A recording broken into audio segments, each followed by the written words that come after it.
9th April ছিল আমার জন্মদিন। তো সেদিন সকাল সকাল ঘুম থেকে উঠে সবার প্রথম আমি আমার বজরংবলীকে পুজো দিয়ে নিয়েছিলাম। তারপরে দেখলাম মা আজকে আমার জন্য অনেক কিছু রান্না করছে। আর আজকে সকাল থেকে আমার জন্য বেশ ভালো ভালো খাবার দাবার ছিল। মা সকালে খেতে দিয়েছিল লুচি আর কষা মাংস। সকালে খাওয়া হয়ে যাওয়ার পর আমি একটু ভিডিও এডিট করছিলাম আর টিভি দেখছিলাম। তারপরেই মা দুপুরে জম্পেশ একটা লাঞ্চ সাজিয়ে আমাকে ডাক দিল খাবার জন্য।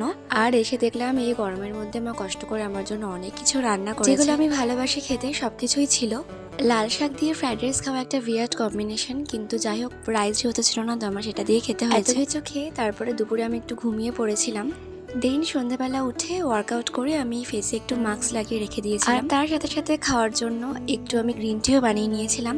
তারপরে আমি একটু ফ্রেশ হয়ে নিয়েছিলাম। আর সন্ধ্যাবেলাতে মা আমাকে একটু ধান দুব্য দিয়ে আশীর্বাদ করে পায়েস খাইয়ে দিয়েছিল। জন্মদিনের সন্ধ্যাবেলাতে মা প্রতি বছরই তাই করে।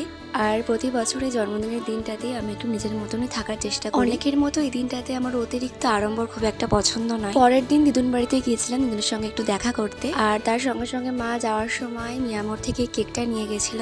তো ওখানেই আমি একটু কেক কাটিং করলাম। ইচ্ছা করলেই আমি আমার জন্মদিনটাতে বন্ধু বান্ধব নিয়ে বাইরে ভালোভাবে সেলিব্রেট করতে পারতাম, কিন্তু কেন জানি না এই দিনটাতে আমার বাড়িতে থাকতেই বেশি ভালো লাগে। বছরের অন্যান্য দিনগুলোর থেকে এই দিনটা একটু আমার কাছে আলাদা। সেই দিনটাতে আমি বাড়িতে থাকতেই বেশি পছন্দ করি। জানি একটু অদ্ভুত লাগবে শুনতে, কিন্তু এটাই সত্যি। তো যাই হোক, কেমন লাগলো ভিডিওটা কমেন্টে জানিও। বাই সবাইকে।